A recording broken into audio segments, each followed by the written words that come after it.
Aldaketa klimatikoa, lehorteak, suteak eta ikaragarrizko zabor kantitateak. Eta zein izan da eragilea?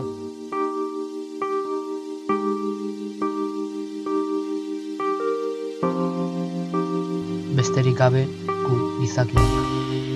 Baina zerk eragin du hau? 15,3 milioi zuhaitz urtean mozteak?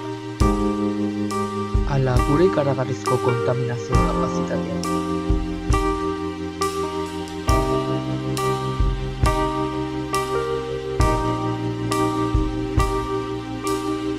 Gure ekintzen ondorioak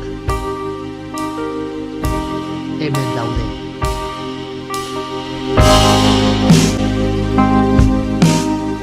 Gure glaziarren urtzea hasiera puntutik. Zer egin dezakegu? Lehenik garraio publikoa erabiltzea izango litzateke. Ondoren, besterik gabe birziklatzea. Eta azkenik, energia aurreztea. Eskerrik asko ikusteagatik, Aditz Diaz, Mikel Etxeberria eta Julen Alkazara, eta bideoa Baien FSA izen dago.